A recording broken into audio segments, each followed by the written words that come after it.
God's story, Kingdom. So part of God's story is about what Jesus called the kingdom. And it goes like this. When Jesus would teach people about God, he would tell them about God's kingdom. He would say, God's kingdom is here, or put God's kingdom first. That might be confusing to us today, especially if we live in a country that doesn't have a king. A kingdom is wherever the king is in charge. Kings can give commands, and people in the kingdom obey those commands. So in God's kingdom, where God is in charge, people follow God's commands. And in the part of the Bible called the law, there are a lot of commands. It was kind of confusing. Even experts on the law would argue about which commands were more important than others. One day, some religious experts asked Jesus, "Teacher, which is the most important commandment in the law?" Jesus said, "Love the Lord your God with all your heart and all your soul. Love God with all your mind." Now, that's what they expected Jesus to say. But then Jesus said, and the second is like it, "You shall love your neighbor as you love yourself." Everything that was written in the law and the prophets is based on these two commandments.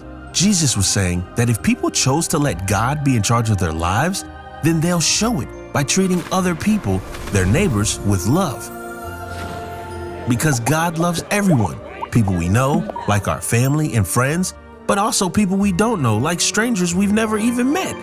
God even loves people who might seem like enemies. Jesus showed God's love by helping people.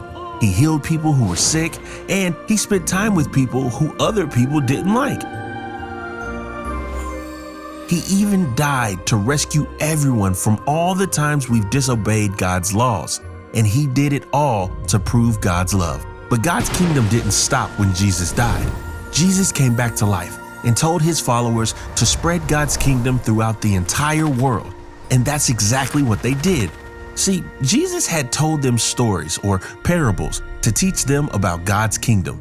Jesus said the kingdom was like a tiny mustard seed that was planted in the ground and then grew and grew and grew until it became the biggest tree in the garden.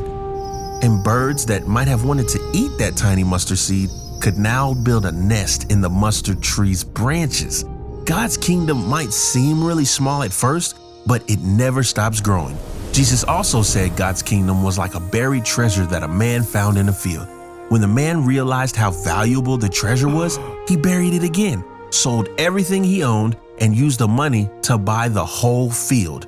Jesus was saying that there's nothing more wonderful and good than to be in God's kingdom. The best news is God's kingdom isn't a place like a field or a building or a country that only certain people are allowed into. God's kingdom is wherever people love God and love other people. That means God's kingdom can be anywhere in the world, and everyone can choose to be part of it. Wherever someone knows that every good thing they have comes from God, and so they share what they have with others, that can be God's kingdom. Wherever someone knows that God has forgiven them for messing up, and so they forgive someone else who messed up too, that can be God's kingdom. Wherever someone learns about Jesus and tries to do things Jesus did, that can be God's kingdom too. And that's a little bit about God's kingdom. So in case you missed it, here's the quick version. Jesus talked about God's kingdom. The greatest commands are to love God and love people. Jesus showed what that looked like. The kingdom is like a mustard seed that grows into a tree. It's also like buried treasure. The kingdom is wherever people love God and love people. And that's a part of God's story.